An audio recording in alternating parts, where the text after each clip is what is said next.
आपातकाल में जिस धर्मनिरपेक्ष शब्द को जोड़ा गया उसको हटाया जाए। जो बीजेपी और संघ का लगातार पिछले 100 साल से रवैया चल रहा है। नमस्कार दोस्तों, मैं हूं परवीन साहनी। आखिर हुआ वही जो आरएसएस चाहता था। अब केंद्र की बीजेपी सरकार उसी राह पर चलेगी, इसके संकेत कृषि मंत्री शिवराज सिंह ने भी दे दिए। लेकिन सवाल इससे आगे ये है, बीजेपी जिस राह पर चलेगी, क्या एनडीए में शामिल नीतीश की पार्टी जेडीयू और चंद्रबाबू नायडू की पार्टी टीडीपी भी उसी राह पर चलेगी?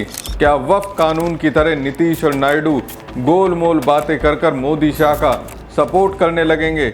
और इन सब के बीच बीजेपी जिस राह पर चलने का इरादा कर चुकी है, उस पर चलने से रोकने के लिए कांग्रेस नेता राहुल गांधी का अगला कदम क्या होगा? सबसे पहले शिवराज सिंह का बयान सुन लीजिए। पहला तो मैं कहना चाहता हूं, बाबा विश्वनाथ की नगरी में बैठा हूं। भारत अत्यंत और प्राचीन और महान राष्ट्र है और भारत का जो मूल भाव है वो सर्वधर्म समभाव है। ये भारत है जिसने आज नहीं हजारों साल पहले कहा, एकम सद विप्रा बहुधा वदंती। सत्य एक है, विद्वान उसको अलग अलग तरीके से कहते हैं। ये भारत है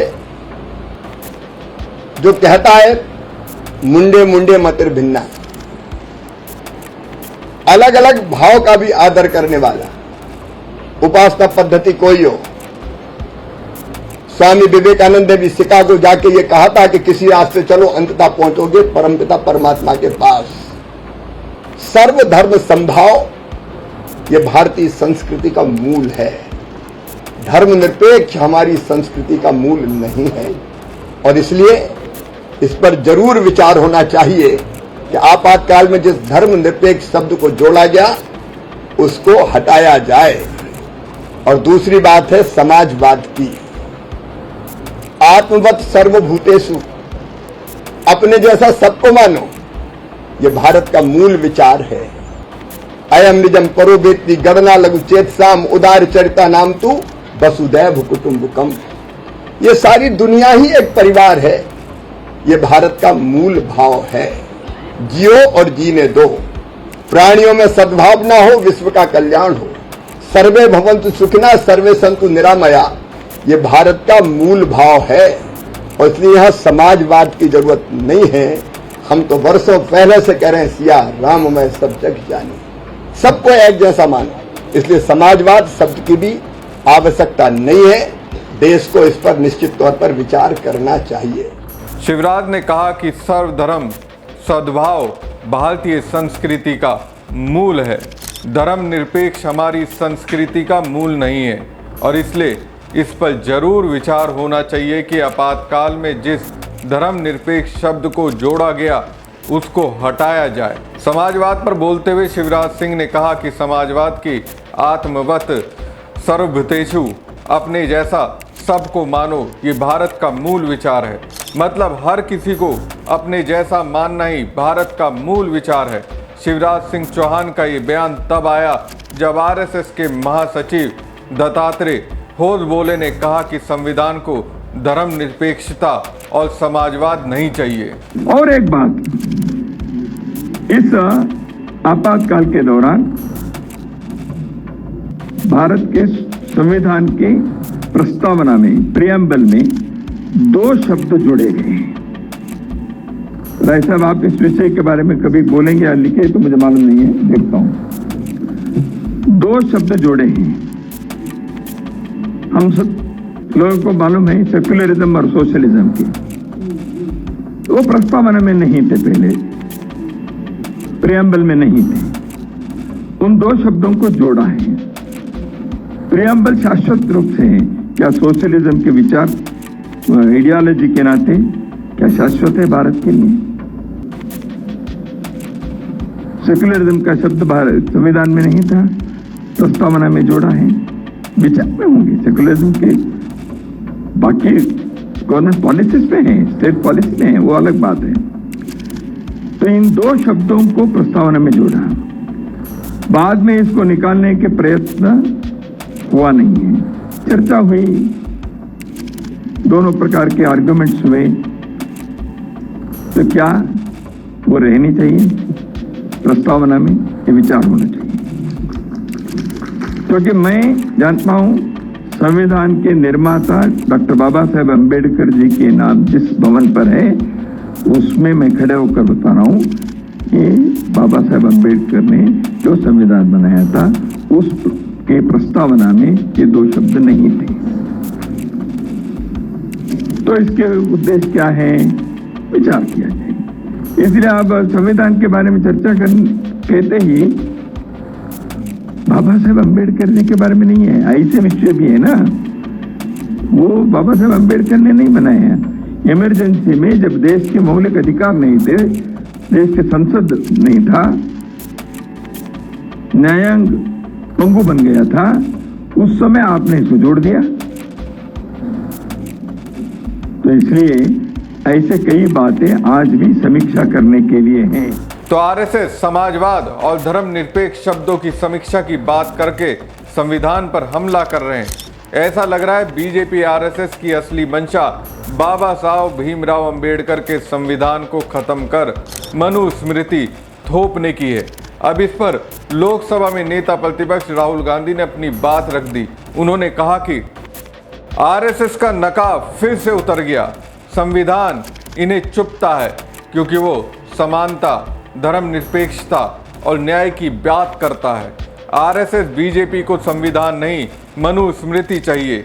ये बहुजनों और गरीबों से उनके अधिकार छीनकर उन्हें दोबारा गुलाम बनाना चाहते हैं। संविधान जैसा ताकतवर हथियार उनसे छीनना इनका असली एजेंडा है। आरएसएस ये सपना देखना बंद करे, हम उन्हें कभी सफल नहीं होने देंगे। हर देशभक्त भारतीय आखिरी दम तक संविधान की रक्षा करेगा। जो बीजेपी और संघ का लगातार पिछले 100 साल से रवैया चल रहा है, मैं थोड़ी सी उस पर संक्षिप्त में अपनी बात रखूंगा। संघ और कांग्रेस में मूलतः एक फर्क है, और वो फर्क ये है कि कहीं ना कहीं संघ जन्म के आधार पे ऊंच नीच में विश्वास करता है, इनइक्वलिटी में विश्वास करता है, असमानता में विश्वास करता है, विषमता में विश्वास करता है। और कांग्रेस शुरू से जब से अस्तित्व में आई है वो समता में विश्वास करती है। इसलिए जब इस देश में संविधान बनाने की बात आई तो महात्मा गांधी ने नेहरू जी से कहा कि संविधान बनाने की जो जिम्मेवारी है वो बाबा साहब भीमराव अंबेडकर जी को देनी चाहिए, क्योंकि वो एक दर्द से गुजरे हैं और वो मानवता के प्रति समर्पित है। तो उस समय आपको मालूम है कि बाबा साहब भीमराव अंबेडकर जी तो अपनी अलग पार्टी चलाया करते थे, और आज के समय में ये अनथिंकेबल है कि एक पार्टी की सरकार संविधान बनाने का क्रेडिट इतना बड़ा वो दूसरे पार्टी के किसी, चाहे वो कितना भी महान क्यों ना हो, उसको दे।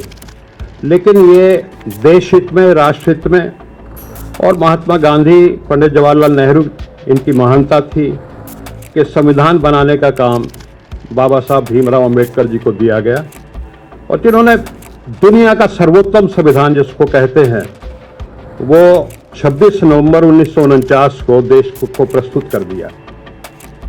3 या 4 दिन के बाद 30 नवंबर 1949 को संघ का एक मुखपत्र आप सब जानते हैं जिसका नाम है ऑर्गेनाइजर, उसमें जो उस समय के गुरुजी थे उन्होंने एक एडिटोरियल लिखा और बाबा साहब के संविधान की धज्जियां उड़ाने की कोशिश की। उन्होंने कहा कि इसमें भारतीयता नाम की कोई चीज नहीं है, और ये संविधान जो है ये मनुस्मृति पे आधारित नहीं है, और हम इसको नहीं स्वीकार करते।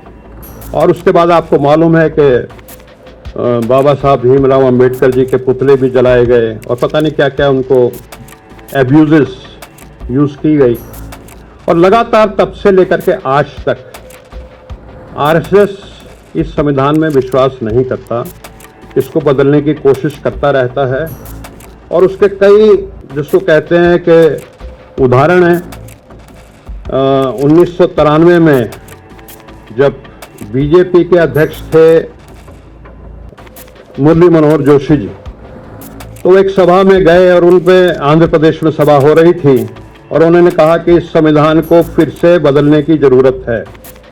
अटल बिहारी वाजपेयी उनकी जब सरकार बनी तो उन्होंने अपनी सरकार में एक संविधान समीक्षा कमेटी बनाई संविधान बदलने के लिए।